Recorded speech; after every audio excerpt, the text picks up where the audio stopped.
Doctor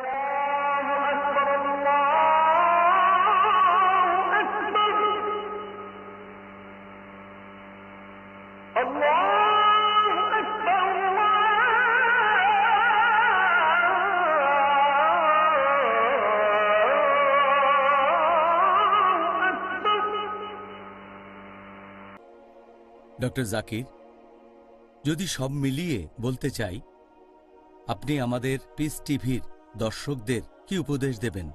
এবং আমরা অনেকগুলো ইন্টারভিউতে আলোচনা করেছি এই রহমতের মাস পবিত্র রমজানে, যার টপিকও রমজান। এই কথাটা আমি প্রথম পর্বেই বলেছি যে আমি যে উত্তরগুলো দেব, আমি এখন একজন ছাত্র বিশেষজ্ঞ নই। এই উত্তরগুলো আপনার বিভিন্ন প্রশ্নের জবাবে আমি যে উত্তরগুলো দিয়েছি, এগুলো বিভিন্ন বিশেষজ্ঞের মতামত।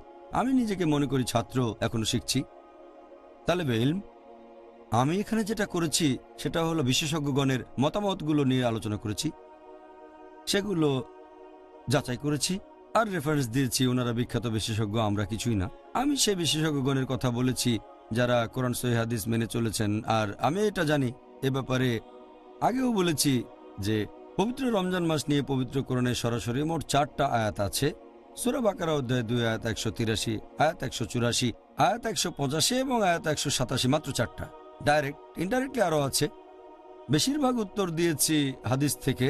বিশেষজ্ঞগণ কিছু উত্তর দিয়েছেন জয়ীফ হাদিস বা মওদু হাদিস থেকে। আমি সেটা করিনি, আমি তাদের কথা বলেছি যারা উত্তর দিয়েছেন সহিহ হাদিস থেকে।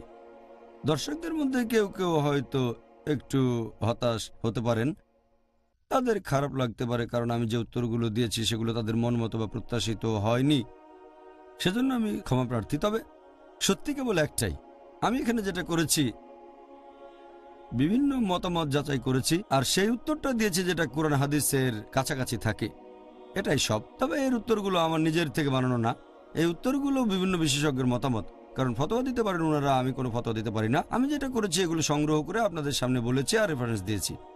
রেফারেন্সের সময় আমি একটা দিকে খেয়াল রেখেছি, আমাদের এই প্রশ্নোত্তর পর্বে আমি সেই হাদিসগুলো রেফারেন্স দিয়েছি যেগুলো ইংরেজিতে অনুবাদ করা হয়েছে। আর কোরআনের কথা যদি বলতে হয়, এখানকার উদ্ধৃতি সেগুলো কোরআনের ইংরেজি অনুবাদ থেকে আবদুল্লাহ ইউসুফ আলী আর সহিহ ইন্টারন্যাশনাল। আর হাদিসের কথা যদি বলতে হয়, সবগুলো হাদিস ইংরেজিতে অনুবাদ করা হয়নি। বেশিরভাগ কুতুবুস সিত্তা অনুবাদ করা হয়েছে, তবে বাকি আছে সুনান তিরমিজি, এর কিছু অংশ এখনো অনুবাদ করা হয়নি। আমি যে রেফারেন্সগুলো দিয়েছি এগুলো আসলে সহিহ হাদিসের ইংরেজি অনুবাদ। সবচেয়ে কমন হাদিসগুলো আছে সহিহ বুখারীতে। যে হাদিসগুলো বলেছি সেগুলো ইংরেজিতে অনুবাদ করেছেন মোহাম্মদ মহসিন খান, প্রকাশ করেছিল দারুস সালাম পাবলিকেশনস, রিয়াদ, সৌদি আরব। এছাড়াও হাদিস বলেছি সহিহ মুসলিমের। এই হাদিসগুলো ইংরেজিতে অনুবাদ করেছেন আব্দুল হামিদ সিদ্দিকী আর প্রকাশ করেছে দারুল আরাবিয়া, এটা লেবাননের বৈরুতে। আরও হাদিস বলেছি সুনান আবু দাউদের, আর এই হাদিসগুলো ইংরেজিতে অনুবাদ করেছেন প্রফেসর আহমেদ হাসান, এটা প্রকাশ করেছে কিতাব ভবন, নয়াদিল্লি, ভারত। এরপর সুনান আল নিসাইর হাদিস, এই হাদিসগুলো ইংরেজিতে অনুবাদ করেছেন মোহাম্মদ ইকবাল সিদ্দিকী, এটা প্রকাশ করেছে কাজী পাবলিকেশনস, পাকিস্তানের লাহোর থেকে। এরপর সুনান ইবনে মাজা, হাদিসগুলো ইংরেজিতে অনুবাদ করেছেন মোহাম্মদ তুফাইল আনসারি, এটা প্রকাশ করেছে কাজী পাবলিকেশনস, লাহোর, পাকিস্তান। এছাড়া আমি এখানে আরও যেখান থেকে হাদিস বলেছি সেটা মুয়াত্তা, এগুলো ইংরেজিতে অনুবাদ করেছেন এফ আমিরা মাত্রাজি, আর এটা প্রকাশ করেছে দারুল ফিকর, লেবাননের বৈরুতে। তাহলে হাদিসের এই 7টা বই ইংরেজিতে অনুবাদ হয়েছে। বিভিন্ন প্রশ্নের উত্তরে এগুলো রেফারেন্স দিয়েছি আমি। সবগুলো ইংরেজিতে আছে, মাঝে মধ্যে আরবি থেকে আলাদা চেক করলে কিছুটা পার্থক্য পাবেন।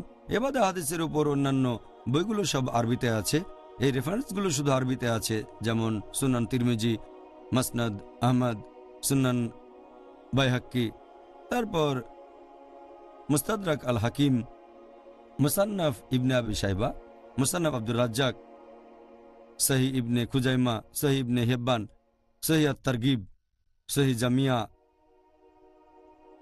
সিলসিলা আল সাহিয়া, তাবরানি, এরকম আরও অনেক এটা বলছি কারণ যে রেফারেন্সগুলো দিয়েছি সেগুলো যদি চেক করে দেখেন তাহলে আমার বলা উৎসগুলো আপনাদের খুঁজে পেতে সুবিধা হবে। তাই আমি বলবো যে আমার সাধ্যমতো চেষ্টা করেছি আমার মতো করে, যাতে করে দর্শকরা উপকৃত হতে পারেন এই পবিত্র রমজান মাসে। আল্লাহ আমাদের সফল করুন। আমি যা কিছু ভালো আর সঠিকভাবে বলেছি সেগুলো আল্লাহ তাআলার পক্ষ থেকে, এবং ভুল সব কিছু আমার এবং শয়তানের পক্ষ থেকে। এজন্য আল্লাহর কাছে ক্ষমা চাচ্ছি আর আল্লাহর কাছে দোয়া করছি আমাদের এবং দর্শকদের প্রচেষ্টাকে তিনি যেন কবুল করে নেন, যাতে তার জন্য সংগ্রাম করতে পারি, তার আরো কাছাকাছি আসতে পারি। আল্লাহ এটা কবুল করুন। আমিন, আমিন, আমিন।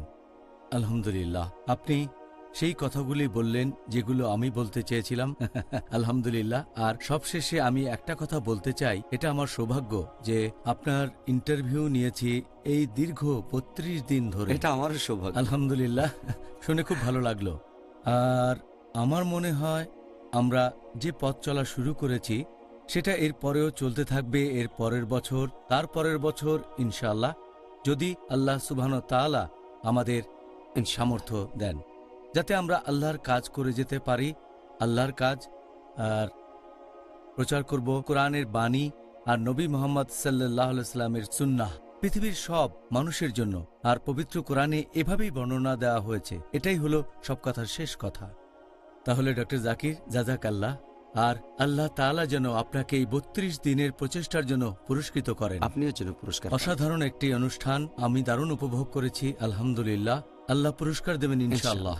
ওয়াইয়াকুম।